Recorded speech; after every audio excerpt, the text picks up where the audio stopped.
he says, the shaggy goat that you saw represents the kingdom of Greece, and the large horn that is between his eyes is the first king.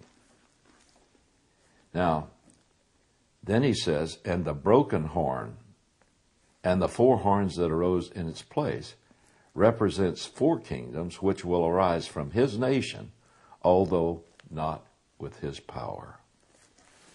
Now, going back into history again, Alexander, he crossed the Hellespont, which means the pont, it's the bridge, means the Greek bridge. It's a narrow part of the Dardanelles, a thin body of water that goes between Asia and Europe, between Greece and what is now Turkey.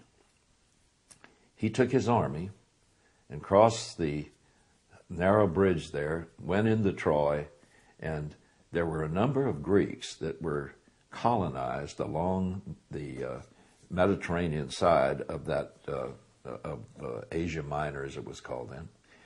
And he got everybody to go with him because he said the Greeks were being mistreated by the Persians, and everybody bought that. And he went there, but no one really wanted to take on the several million-man Persian army, which was noted as one of the most powerful armies in history. So Alexander got them over there, but he kept going further and further south down the coastline. And he got them to the point where if he provoked Persia, they'd have no means of retreat. They'd have to fight. And that's what he wanted. He wanted to fight them. And he said, we're going to beat them. And so outnumbered about 20-1, the Persians finally took the bait. They came over, and he first joined battle with them in a carefully planned battlefield. He picked the battleground where his lesser numbers would not be overruled by the superior numbers of the Persians. It was a narrow valley with a narrow entrance.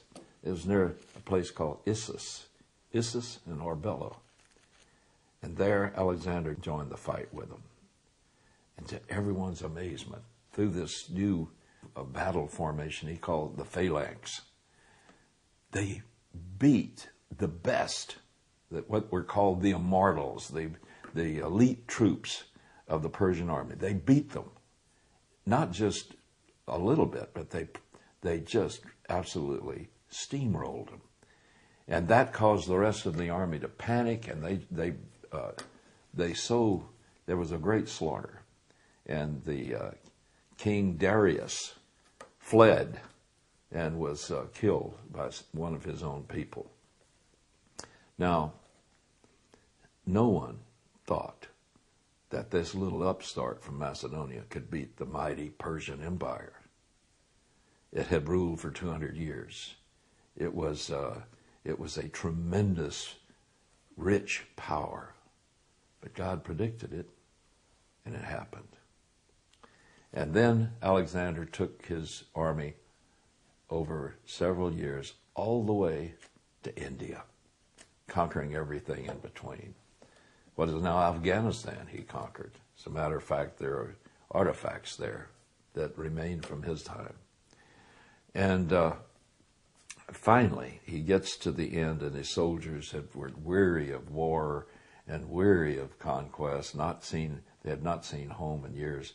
So they finally persuaded him to turn back. And he goes back in one of the cities of Persia. He drank himself to death. I think it was out of boredom of not having anything to conquer. But he died at age 33, having conquered the known world. Now, that was at the height of his glory. Now, what did the prophecy say?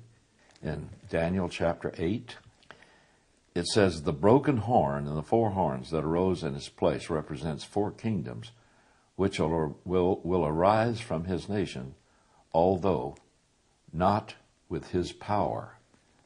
And there's something else said about this. It's important in the first part of Daniel 8. It says in verse 8, then the male goat that's Greece and Alexander, magnified himself exceedingly. But as soon as he was mighty, the large horn was broken, and in its place there came up 4 conspicuous horns toward the 4 winds of heaven. When he became mighty, when he became victor, he was broken off. He was killed. He wasn't killed. He died. He died of, some say that he died of some fevers that he picked up on his long trek into India and so forth, but I'm sure he weakened it by much drinking. And just as it was prophesied by Daniel, he died at the height of his power. And then, now this is important, then the 4 horns, which it says in the interpretation in the latter part of Daniel 8, it says the 4 kings that rose with him would take over and split his empire and take it over, but not with the power he had. He had 4 field marshals, Lysimachus, Cassander, Seleucus, and Ptolemy. Exactly as predicted, they took it over.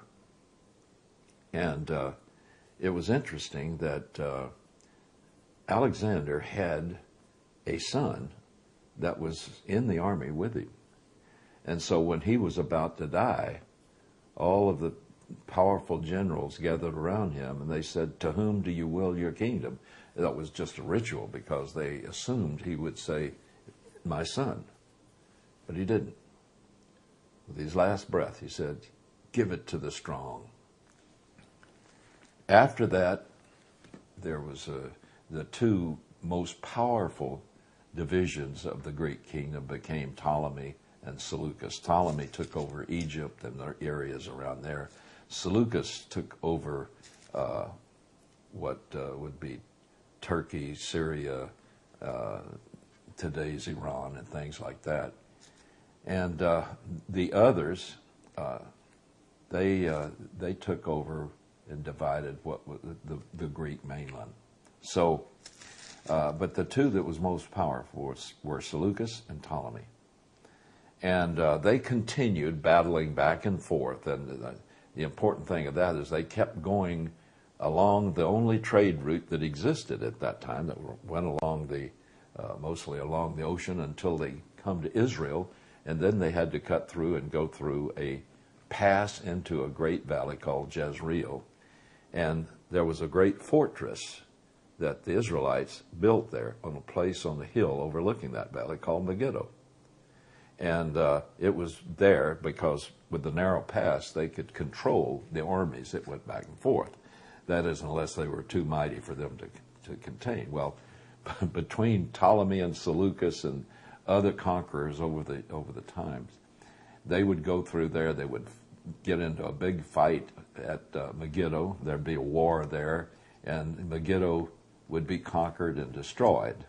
Then they would rebuild it. 21 times there was a war of great power shifting back and forth basically between Ptolemy and Seleucus, and they would rebuild it.